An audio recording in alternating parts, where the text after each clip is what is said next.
ጤና ይስጥልኝ እንደምን አምሽታችኋል ውድ ተመልካቾቻችን የለተሰኞ ሚያዝያ 27 ቀን 2017 ዓ.ም ከአባይ ቴሌቪዥን የሚተላለፍላችሁ አውደ ዜና ተጀምሯል።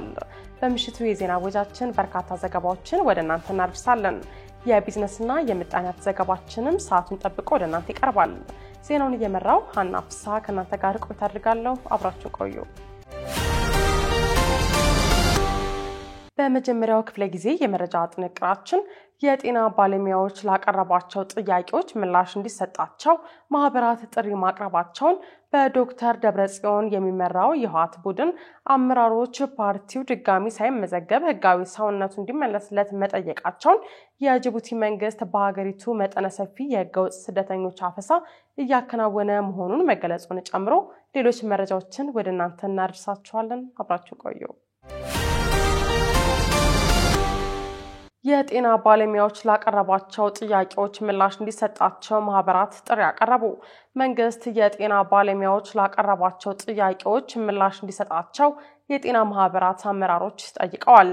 የኢትዮጵያ ጤና ባለሙያዎች ማህበር ፕሬዝዳንት ዮናታን ዳኛው፣ የኢትዮጵያ አንስቴቲክስ ባለሙያዎች ማህበር ፕሬዝዳንት ዶክተር አህመድ ሲራጅና የኢትዮጵያ ድንገተኛና ጽኑ ህክምና ባለሙያዎች ማህበር ፕሬዝዳንት ዶክተር ወልደሰንበት ዋጋናው የጤና ባለሙያዎች እየተከፈላቸው ያለው ዝቅተኛ ደሞዝ እንዲሻሻል፣ የትርፍ ሰዓት ክፍያ በአግባቡ እንዲከፈላቸው፣ አገልግሎት እየሰጡ በሚገኙበት ጊዜ ለበሽታ ሲጋለጡ ህክምና እንዲያገኙ፣ ቤት ወይም የቤት መስሪያ ቦታ እንዲሰጣቸው፣ የነጻ ትራንስፖርት አገልግሎትን ጨምሮ ሌሎች የሚያነሷቸው ጥቅሞች የአመታት ጥያቄዎች በመሆናቸው በአስቸኳይ እንዲመለሱ ጠይቀዋል። የጤና ባለሙያ ጥያቄ ዳቦ ጥያቄ ነው ያሉት ዶክተር ዮናታን እስካሁን ይሄ ነው የሚባል ምላሽ አልተገኘም ብለዋል። የመንግስት ጤና ተቋማት ተወዳዳሪ ባለመሆናቸው ድሃ ብቻ የሚታከመባቸው ሆነዋል ያሉት ዶክተር ዮናታን የጤና ባለሙያዎችም ወደ ሌሎች ተቋማት እየፈለሱ መሆናቸውን አስረድተዋል። ጥያቄዎቹ እየተመለሱ ባለመሆናቸው ባለሙያዎቹ ወደ ተለያዩ ሀገሮች ለስደት የተዳረጉ መሆናቸውን የገለጹት የማህበራቱ ፕሬዝዳንት የጤናው ዘርፍ ከሲቪል ሰርቪስ ማዕቀፍ እንዲወጣ ተደርጎ በቦርድ እንዲተዳደር እንዲደረግና አጠቃላይ ችግሮችም በአፋጣኝ ምላሽ እንዲሰጣቸው ጥሪ አቅርበዋል። በቅርቡ የጤና ሙያ ማህበራት ተወካዮች በጤናው ዘርፍ ባሉ ሁኔታዎች ዙሪያ ከጤና ሚኒስቴር ጋር ውይይት ማድረጋቸውን ያስታወሱት ዶክተር አህመድ ሲራጅ የሚነሱ ጥያቄዎች በሚኒስቴሩ እየታዩና እየተለዩ እንደሆነ እንደተነገራቸው ገልጸዋል። ስራ ማቆም የማህበር አቋም ሊሆን አይችልም ያሉት ዶክተር አህመድ ጥያቄያቸው ለአመታት የቆዩ ጥያቄዎች ይፈቱ ከሚል ውጪ ሌላ ግብ የለውም ብለዋል። ጥያቄዎችን በተመለከተ አስተያየታቸውን የሰጡት በጤና ሚኒስቴር የህዝብ ግንኙነትና የጤና ኮሚኒኬሽን ስራ አስፈጻሚ ዶክተር ተገኘ ረጋሳ የሚነሱ ጥያቄዎች ተገቢና እውቅና የምንሰጣቸው ናቸው ያሉ ሲሆን ጥያቄዎችን ለመመለስ የተለያዩ ጥረቶች እየተደረጉ ነው ሲሉ መናገራቸውን ሪፖርተር ዘግቧል። በዶክተር ደብረጽዮን የሚመራው የህወሓት ቡድን አመራሮች ፓርቲው በድጋሚ ሳይመዘገብ ህጋዊ ሰውነቱን እንዲመለስለት ጠየቁ።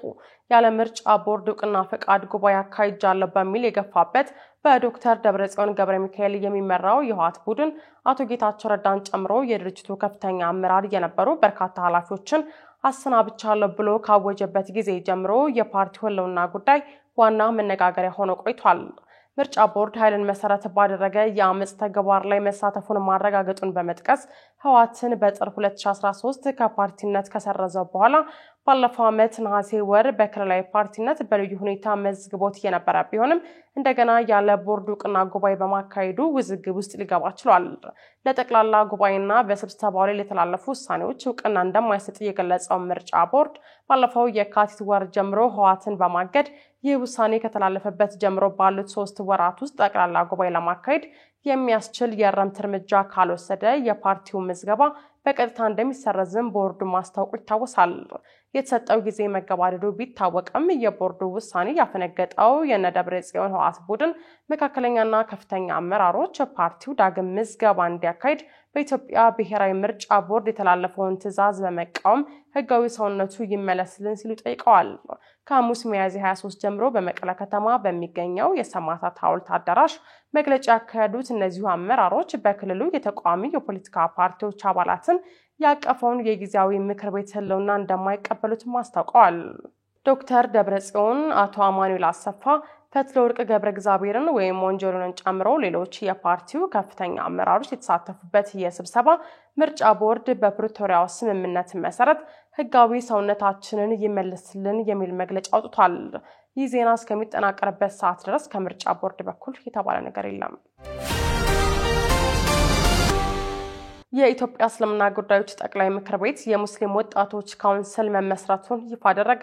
በኢትዮጵያ እስልምና ጉዳዮች ጠቅላይ ምክር ቤት ወጣቱን በማብቃት ነገን መገንባት በሚል መሪ ሐሳብ በትናንትናው ዕለት በሚሊኒየም አዳራሽ ባስተናዳው መርሃ ግብር የኢትዮጵያ ሙስሊም ወጣቶች ካውንስል መመስረቱን ይፋ አድርጓል።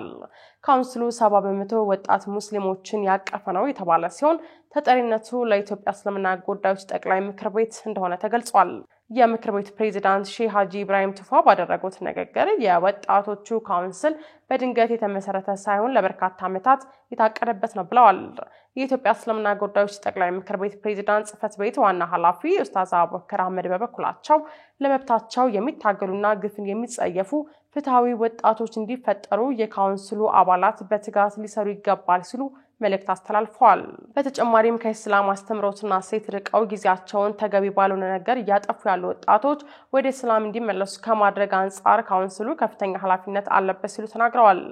የመዲናው እስልምና ጉዳዮች ከፍተኛ ምክር ቤት ፕሬዝዳንት ዶክተር ሼህ ሱልጣን አማን ኤባ በበኩላቸው በምስረታው ላይ ወጣቶች ለሰላምና ለልማት ዘብ እንዲቆሙ አድራ ብለዋል። የካውንስሉ ምስረታውን ከጀመረበት ጊዜ ጀምሮ በ5 ወር ውስጥ 70% ሙስሊም ወጣቶችን ያቀፈ እንዲሁም 11 የአመራር አባላቶች አሉት ተብሏል። የኢትዮጵያ ሙስሊም ወጣቶች ካውንስል በእስልምና አስኳል አስተምሮ ላይ የተመሰረተ በኢባዳ የታነጸ ማንነትና ሴትን የሚያከብር ለህብረተሰቡ ደህንነትና ለሀገር ልማት አስተዋጽኦ የሚያደርግ በእምነት በእውቀትና በአገልግሎት መሪ የሆነ ወጣት ትውልድ ማፍራት ራዕይ መሆኑ ተገልጿል። የጅቡቲ መንግስት በሀገሪቱ መጠነ ሰፊ የህገወጥ ስደተኞች አፈሳ ያከናወነ መሆኑን ገለጸ። የጅቡቲ የሀገር ውስጥ ጉዳዮች ሚኒስቴር ባወጣው ማስታወቂያ በሚቀጥሉት ቀናት በሰነድ አልባ ፍልሰተኞች ላይ መጠነ ሰፊ አፈሳ እንደሚያደርግ አስታውቋል። የሀገሪቱ ዜጎች በማንኛውም እንቅስቃሴያቸውና ጉዞቻቸው ህጋዊ መታወቂያዎቻቸውን ይዘው እንዲንቀሳቀሱ እንዲሁም የመኖሪያ ፍቃድ ያላቸው የውጭ ዜጎች ደግሞ ህጋዊ ሰነዶቻቸውን እንዲይዙ አሳስበዋል። ይህንን ማድረግ በአፈሳው ዘመቻ የዜጎችን ደህንነት ለመጠበቅና የህግ አስከባሪዎችን ስራ ለማቀላጠፍ ይረዳል ሲል ገልጿል። ይህንን ትዕዛዝ ማክበር በእጅጉ እንደሚመከር አክሎ አስጠንቅቋል። ይህንን ተከትለው በሀገሪቱ አርታ በምትባል ከተማ ጨምሮ በሌሎች ከተሞች የሰነድ አልባ ስደተኞች አፈሳ መጀመሩ ተሰምቷል። በሀገሪቱ የሚገኙ ኢትዮጵያውያን ከጅቡቲ በቅርብ ርቀት በምትገኝ የአርታ ከተማ ኢትዮጵያውያን መታፈሳቸውን ገልጸዋል። ስደተኞቹን እየያዙም ወደ ስደተኞች ማቆያ እየወሰዷቸው እንደሚገኝም ተገልጿል። የጅቡቲ መንግስት ሰነድ አልባ የውጭ ዜጎች ከሀገሩ እንዲወጡ በሰጠው ትዕዛዝ መሰረት በጅቡቲ ያለው የኢትዮጵያ ኤምባሲ ለኢትዮጵያውያን ስደተኞች ህጋዊ የጉዞ ሰነድ ለመስጠት ምዝገባ ሲያካሂድ መሰንበቱ የሚገለጽ ሲሆን እስካሁን ድረስ በርካታ ኢትዮጵያውያን መመዝገባቸውም ተገልጿል። በተመሳሳይ የጅቡቲ መንግስት ዜጎች ለቀጠሯቸው ሰራተኞች ደሞዛቸውንና ሌሎች ቃል የተገባላቸው ጥቅማ ጥቅሞችን በአግባቡ እንዲከፍሉ የሚያዝ ማስታወቂያ አውጥቷል። ከስደተኞቹ መታፈስ ጋር በተያያዘ በድሬዳዋ የሚገኘው የጅቡቲ ቆንስላ በድሬዳዋና አካባቢዋ በኢትዮጵያውያንና ጅቡቲያውያን መካከል ውጥረት እንደነገሰ ተደርጎ በማህበራዊ መገናኛ ዘዴዎች የተሰራጨ መረጃ ሐሰት ነው በማለት አስተባብሏል። ቆንስላው ጅቡቲያውያን ላይ አንዳችም የደህንነት ስጋት አልተፈጠረም ብሏል። ሐሰተኛው መረጃ በማህበራዊ መገናኛ ዘዴዎች የተሰራጨው ጅቡቲ ሰነድ አልባ ኢትዮጵያውያን ፍልሰተኞችን ወደ ሀገራቸው እንዲመለሱ ማዘዟን ተከትሎ መሆኑን ቆንስላው ገልጿል። የተወደዳችሁ ተመልካቾቻችን እየተከታተላችሁት ያላችሁት ከአባይ ቴሌቪዥን የአውደ ዜና የመረጃ ሰዓታችን ቀጥሏል። በየዓመቱ ሚያዝያ 27 ቀን የሚከበረው የኢትዮጵያውያን አርበኞች የድል በዓል በዛሬው ዕለት ተከብሮ መዋሉን ክልል ጠቋሚ ሰሌዳ ያላቸው ተሽከርካሪዎች ለሽብርና ለወገንተናዊ አሰራር ተጋላጭ አድርጓቸዋል በሚል ሊቀየር መሆኑ መጠቆሙን ጨምሮ ሌሎች የውጭ ዜናዎችን ያስበለጠ ይዟል። ተከታትለን እንመለስ። በየዓመቱ ሚያዝያ 27 የሚከበረው የኢትዮጵያውያን አርበኞች የድል በዓል በዛሬው ዕለት ተከብሮ አለ። 84ኛው የኢትዮጵያውያን አርበኞች የድል በዓል በዛሬው ዕለት 4 ኪሎ በሚገኘው የድል ሐውልት በተለያዩ መርሃ ግብሮች የተከበረ ሲሆን የኢፌዴሪ ፕሬዝዳንት ታዬ አጽቀሥላሴን ጨምሮ ጨምሮ ሌሎች አካላትም የአበባ ጉንጉን አስቀምጠዋል። በየዓመቱ ሚያዝያ 27 ቀን የሚከበረው የአርበኞች መታሰቢያ በዓል በአዲስ አበባ 4 ኪሎ በሚገኘው የድል ሐውልት ፕሬዝዳንቱ በተገኙበት በድምቀት ተከብሯል። በመርሃ ግብሩ ላይ ተገኝተው ንግግር ያደረጉት የኢፌዴሪ ፕሬዝዳንት ታዬ አጽቀሥላሴ አባቶቻችን ጠላትን በጀግንነት ተዋግተው ድል አድርገዋል፣ ምርኮቻቸውን ደግሞ በርህራሄ ይዘዋል። እኛም ከእነሱ ጀግንነትና ርህራሄ ልንማር ይገባል ብለዋል። የሀገርን ታላቅነት መገንዘብና የሀገር ፍቅርን ማሻገርን ከጀግኖች አርበኞች ልንማር የሚገባን እሴት ነው። እስካደረግን ኢትዮጵያ በአሸናፊነቷና በሉዓላዊነቷ ተዘልቃለች ብለዋል። ጣሊያን የአድዋን ድል ለመበቀል በሚል በጊዜው ጠቅላይ ሚኒስትሩ ቤኒቶ ሙሶሎኒ አማካኝነት ከ1928 እስከ 1933 ዓ.ም ድረስ ኢትዮጵያን ወራ ነበር። በወቅቱ የነበሩ ኢትዮጵያውያን ወራሪውን ኃይል ለ5 ዓመት በጽናት ታግለው በ1933 ዓ.ም ድል ነስተውታል። የወቅቱ አርበኞቻችን ለሀገራቸው ነጻነት የከፈሉትን መስዋዕትነትና ያስገኙትን ድል ለማሰብ ነው በየዓመቱ ሚያዝያ 27 የኢትዮጵያ አርበኞች የድል በዓል የሚከበረው። ክልል ጠቋሚ ሰሌዳ ያላቸው ተሽከርካሪዎች ለሽብርና ለወገንተኛ አሰራር ተጋላጭ አድርጓቸዋል በሚል ሊቀየር መሆኑ ተጠቆመ። የትራንስፖርትና ሎጂስቲክ ሚኒስቴር ሚያዝያ 22 ቀን 2017 ዓ.ም የሚኒስቴሩ ከፍተኛ አመራሮች ከተጠሪ ተቋማት አመራሮችና ሰራተኞች ጋር የመሃሉ ዘመን በሚል ርዕስ በተዘጋጀ ሀገራዊ ሰነድ ላይ ንግግር ማድረጋቸው ተገልጿል። በንግግሩ ወቅት የሚኒስቴሩ ከፍተኛ አመራሮች ክልል ጠቋሚ የሆኑ የተሽከርካሪ ሰሌዳዎች ሊቀየሩ መሆናቸውን ሀገራዊ ወጥ መለያ እንደሚተኩ ተገልጿል። የሰሌዳ ስጣት ስርዓቱን መቀየር አስፈላጊ ያደረገውም የመጡበትን ክልል የሚጠቁም ሰሌዳ ያላቸው ተሽከርካሪዎች ለሽብርና ለወገንተኛ አሰራር ተጋላጭ ያደረገ በመሆኑ እንደሆነ በውይይቱ ላይ ተገልጿል። ከፍተኛ አመራሮች ክልሎች በራሳቸው መጠሪያ ሰሌዳ መሰየም መብታቸው መሆኑን ገልጸው ይሁንና ይህን እንደ መብት ማረጋገጫ ማሳያ ከመውሰድ ይልቅ ጥቅምና ጉዳቱን ማመዛዘን እንደሚያስፈልግ አብራርተዋል። በሀገሪቱ የሚመዘገቡ ሁሉም ተሽከርካሪዎች የሚለጥፉት የመለያ ቁጥር ሰሌዳ ላይ የኢትዮጵያ ካርታና ሀገሪቱ ባጸደቀችው ዓለም አቀፍ ስምምነት መሰረት የተሰጣትን ሀገራዊ ልዩ ምልክት ኢቲኤች እንዲሁም ኢቲ የሚል ይዘት እንዲኖረው እንደሚደረግ ተመላክቷል። ሚኒስቴሩ የተሽከርካሪዎች የመለያ ቁጥር ሰሌዳዎች የቀለም ህብር፣ ፊደላት በተጨማሪ የመለያ ቁጥር ሰሌዳዎች ሲመረት በቁጥጥር ስርና ለምዝገባ ዓላማ የሚያገለግሉ መረጃዎችን የሚሰጡ ምስጢራዊ ምልክቶች እያንዳንዱ የሰሌዳ አይነት እንዲኖረው ይደረጋል ተብሏል። በዚህ መሰረት በኤሌክትሪክ ወይም ታዳሽ ኃይሎች የሚሰሩ ተሽከርካሪዎች ሰሌዳ ከሌሎች በተለየ መልኩ አረንጓዴ ትራንስፖርት የሚል ጽሑፍ መለያ እንደሚይዝም ተገልጿል። ተሽከርካሪዎቹ ነባሩን ሰሌዳ በመመለስ አዲሱን የሚወስዱት ሚኒስቴሩ በሚያዘጋጀው የጊዜ ሰሌዳ መሰረት ነው።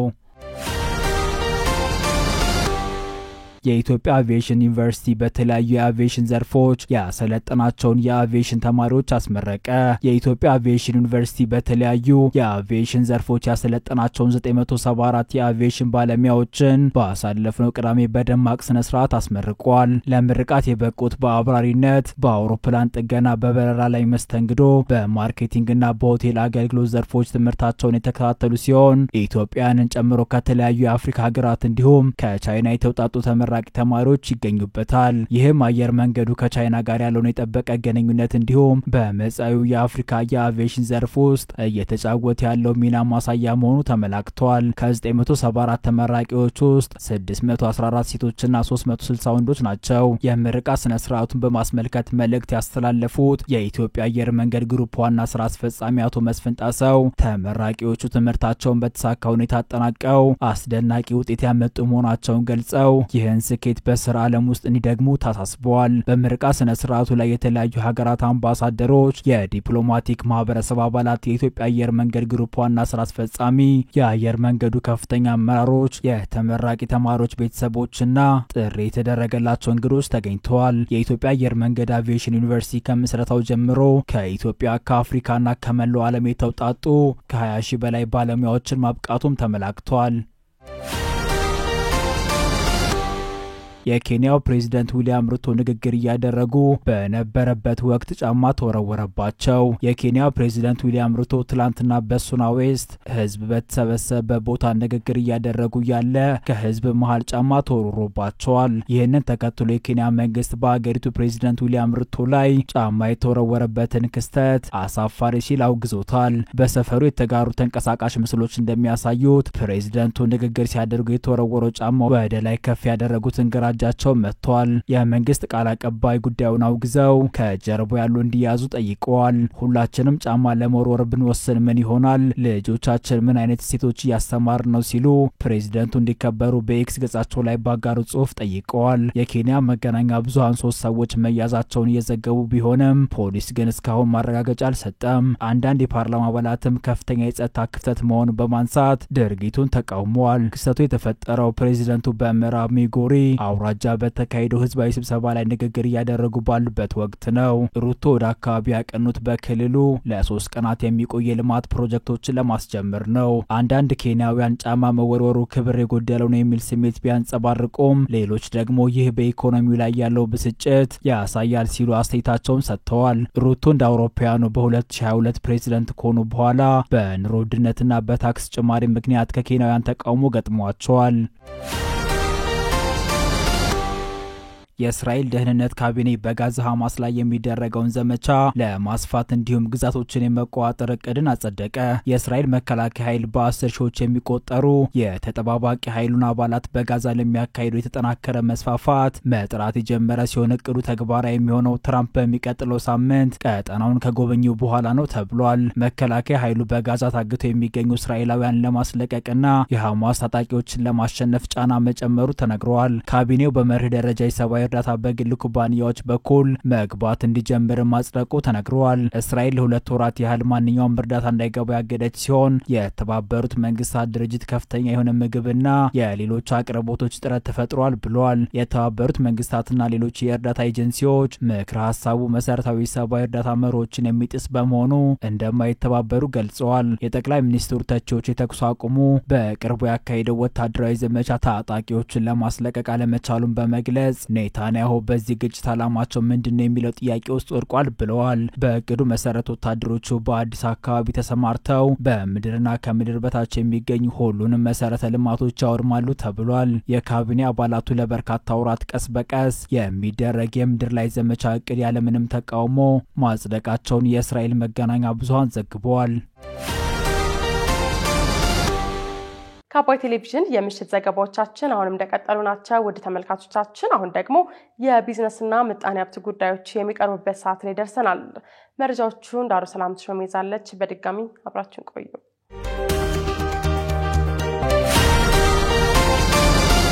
25ኛ ዓመቱን ያከበረው አዲስ ህይወት አጠቃላይ ሆስፒታል ለማስፋፊያ የሊዝ ክፍያ የፈጸመበት ቦታ እንዲሰጠው ጠየቀ።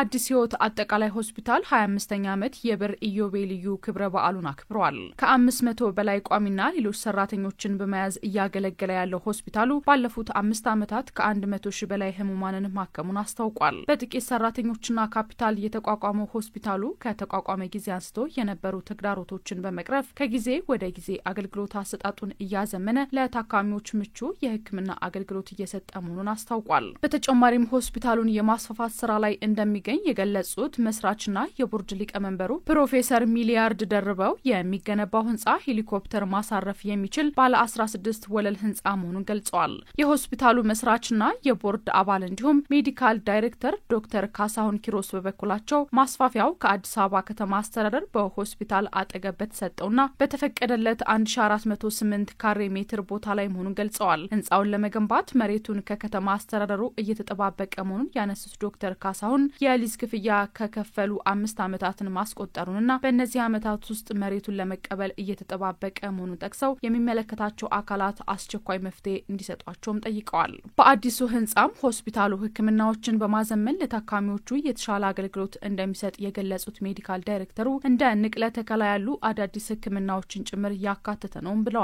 ይህም ዜጎች ከፍተኛ ውጪ በማውጣት ውጭ ሀገር ድረስ ሄደው የሚታከሙበትን ሂደት እዚሁ በሀገር ውስጥ እንዲያገኙ ምቹ እድልን ይፈጥርላቸዋል ብለዋል። ሆስፒታሉ ከሚሰጣቸው የህክምና አገልግሎቶች መካከል የፓቶሎጂ ላቦራቶሪ አገልግሎት፣ የልብ ህክምና አገልግሎት፣ የካንሰር፣ የቆዳ፣ የኩላሊት ህክምናና እጥበት፣ የእናቶችና የህፃናት፣ የአጥንት ቀዶ ህክምና ተጠቃሽ አገልግሎቶች ናቸው።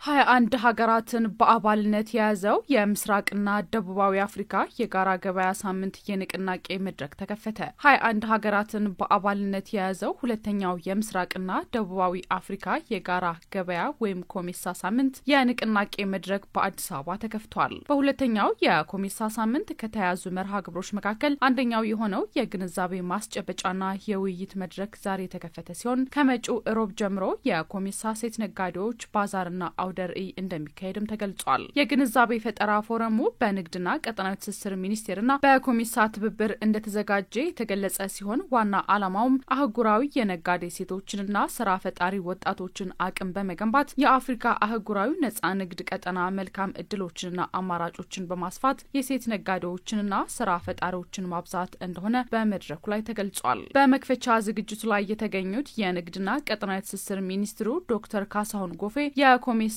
የንግድ ሳምንትና ሁለተኛው የኮሜሳ ተቋማት የግንዛቤ ማስጨበጫ ፎረም የአባል ሀገራቱን ተቋማት ግንዛቤና ውጤታማነት ለማሳደግ በጋራ አጀንዳዎች ዙሪያ ለመወያየትና ተሞክሮ ለመለዋወጥ የሚያስችል ነው ብለዋል።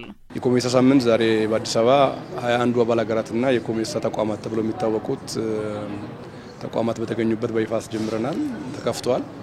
ሙሉ ሳምንት በተለያዩ ዝግጅቶች ነው የሚከናወነው። የመጀመሪያው ዝግጅት በተለያዩ ርዕሰ ጉዳዮች ዙሪያ የፓናል ውይይቶች ይከናወናሉ። በተለያዩ ጥናት በሚያቀርቡ ሰዎች የኮሜሳ ተቋማት በሚባሉት አማካኝነት የጠኑ ጥናቶች ንግድን ለማሳለጥ ቀጠናዊ ትስስር ለማረጋገጥ የሚያስችሉ ጥናቶች የሚቀርቡበትና ምክክር ውይይት የሚካሄድበት ይሆናል። ዛሬና ነገ በዛ ይቀጥልና ሮብ ዕለት የሴት ነጋዴዎች ማህበር የኮሜሳ አሉ። የኛ የኢትዮጵያ ሴት ነጋዴዎችን በአዲስ መልክ ራሱን ያደራጀ ተቋም ነው። አሁን ላይ ከነሱ ጋር በጋራ ትብብር የኤግዚቢሽን የንግድ ኤግዚቢሽን ይከናወናል። እዚሁ ስካይላይት ውስጥ ከፍተኛ መንግስት የስራ ኃላፊዎች ከኢትዮጵያ ወገን የሚጨምሩበትና በስፋት የሚሳተፉበት ለጎብኚዎች ክፍት የሚሆንበት መድረክ ይኖራል። ኢትዮጵያ የምስራቅና ደቡባዊ አፍሪካ የጋራ ገበያ ወይም ኮሜሳ ሳምንት የንቅናቄ መድረክን እንድታዘጋጅ የተመረጠችው ባለፉት ጥቂት ዓመታት ባስመዘገበቻቸው ስኬቶች መሆኑንም ሚኒስትሩ ተናግረዋል። ቀዳሚ መስራች የኮሜሳ አባል ሀገር ናት። የኮሜሳ አባል ሀገር መሆን ብቻ ሳይሆን ኢትዮጵያ ውስጥ እየተከናወነ ያለው የንግድ እንቅስቃሴ የኮሜሳን ሳምንት ሁለተኛውን የኮሜሳ ሳምንት አዲስ አበባ ላይ ብናዘጋጅ የተሻለ ልምድና ተሞክሮ ሊገኝበት ይችላል በሚል እሳቤም ጭምር የቀረበ ከመሆኑ ጋር ተያይዞ የተከናወነ ነው። በአፍሪካ ነጻ ንግድ ቀጠና ስምምነት የእቃዎች ኦፈር ተብሎ የሚታወቀውን ባለፈው ሚኒስትሮች ምክር ቤት ሐሙስ ዕለት አጽድቆታል። ያ የእቃዎች ኦፈር ለኮሜሳም የሰጠነው ተመሳሳይ ስለሆነ የዛ መጽደቅ በኮሜሳ አባል ሀገራት ደረጃ የሚደረገውን የሸቀጥ ዝውውርና ንግድ እንቅስቃሴ ወደ ሚተነበይና የሚታወቅ ገበያ ለማምራትና ንግድን ለመጀመር የሚያስችል ጅማሮ ባበሰርንበት ዋዜማ የሚከናወን ፕሮግራም ከመሆኑ ጋር ተያይዞ ሀገራችን በአንድ በኩል የዓለም ንግድ ድርጅት ድርድር አባልነትን እየገፋች በሌላ በኩል የቀጠናዊ ትስስሮችን የኮሜሳም የአፍሪካ ነጻ ንግድ ቀጠና ማዕቀፍ የሚደረጉ ንግዶችን ለማሳለጥ ከምንም ጊዜ በላይ ለተሞክሮ መትበቃ ሀገር ስለሆነች ነው ተመርጠን እኛ ጋር እየተከናወነ ያለው። በጎብኚ ቁጥር በተሳታፊ ቁጥር በጣም በብዙ መቶዎች የሚቆጠሩ ናቸው እየገቡ ያሉት። እንዳያችሁት በጣም ብዙ አባል ሀገራት ናቸው የመጡት። እንግዲህ አጋጣሚው በአንድ በኩል የኮሜሳን የንግድ ሳምንት ንግድን ማሳለጥ ላይ ያግዘናል። ይህ ሁለተኛ የኮሜሳ ተቋማት ግንዛቤ ፈጠራ ፎረም በኮሜሳ አባል ሀገራትና በአፍሪካ ደረጃ ፈጣንና ቀጣይነት ያለውን ኢኮኖሚያዊና ማህበራዊ እድገት ለማረጋገጥ የንግድና ኢኮኖሚ ትስስሮችን ማጠናከር፣ የንግድ ግንኙነቶችን ማጎልበት፣ እውቀት፣ ልምድና ቴክኖሎጂ ማሸጋገር ዋና ዓላማው እንደሆነ ተነግሯል። ኢትዮፒካር በኤሌክትሪክ የሚሰሩ መኪኖችን ለተጠቃሚዎች አስረከበ። ኢትዮፒካር መኪና አስመጪ ከአሚጎስ የገንዘብ ቁጠባና ብድር ህብረት ስራ ማህበር ጋር በመተባበር በኤሌክትሪክ የሚሰሩ መኪኖችን ለተጠቃሚዎች አስረክበዋል። በኢትዮጵያ በኤሌክትሪክ የሚሰሩ መኪኖች ፈላጊያቸውና ተጠቃሚያቸው አሁን ላይ በከፍተኛ ሁኔታ ጨምሯል ሲሉ ሁለቱ አካላት ባለፈው ሚያዝያ 25 2017 ቅዳሜ ባካሄዱት የርክክብ ስነ ስርዓት ላይ ገልጸዋል። በዚህም ኢትዮፒካር መኪና አስመጪ ከዚህ ቀደም ያለውን የበርካታ ዓመታት ልምድ በመጠቀም የኤሌክትሪክ መኪኖችን ወደ ኢትዮጵያ በማስገባት ለተጠቃሚዎች እያቀረበ እንደሚገኝ አስታውቋል። በቀጥታ ግዢ እንዲሁም በባንክ ብድር አማራጭ እየቀረቡ የሚገኙት እነዚህ የኤሌክትሪክ መኪኖች የፋብሪካ ዋስትና ያላቸው ሲሆን እስካሁንም ከ1000 በላይ ለሚሆኑ ፈላጊዎች ከባንክ እንዲሁም ከብድርና ቁጠባ የፋይናንስ ተቋማት ጋር ውል በመግባት መኪኖቹን ማስረከቡን ኢትዮፒካር አስታውቋል። ከትላንት በስቲያው መርሃ ግብርም ኢትዮፒካር መኪና አስመጪ ከአሚጎስ ብድርና ቁጠባ ተቋማት ጋር በገባው ስምምነት መሰረት የቁጠባ ተቋሙ አባል ለሆኑና ቁጠባቸውን በአግባቡ ለቆጠቡ ደንበኞች የኤሌክትሪክ መኪኖችን ርክክብ አድርጓል። አሚጎስ የገንዘብ ቁጠባና ብድር ህብረት ስራ ማህበር በ9,000 ብር መነሻ ካፒታል ጀምሮ አሁን ላይ ከ3 ቢሊዮን ብር በላይ ካፒታል መድረሱን የገለጸ ሲሆን 5,000 ለሚሆኑ ተበዳሪዎች 6 ቢሊዮን ብር ብድር ማሰራጨቱንም ጠቅሷል። አሚጎስ ከኢትዮፒካር ጋር ውል ከተዋለ ጊዜ አንስቶ ቅድመ ቁጠባውን ላሟሉ 100 አባላት የኤሌክትሪክ መኪና ባለቤት ያደረገ ሲሆን ከዚህ በተጨማሪም እስከ ሰኔ ወር ድረስ 50 የኤሌክትሪክ ተሽከርካሪዎችን ለደንበኞች እንደሚሰጥ በመርሃ ግብሩ ላይ ተጠቅሷል። ስትከታተሉት የነበረው የለተሰኞ ሚያዝያ 27 2017 የምሽቱ መረጃችን ይህንን ይመስል ነበር። አብራችሁን ስለነበራችሁ ከልብ እያመሰገን በያላችሁበት መልካም ምሽት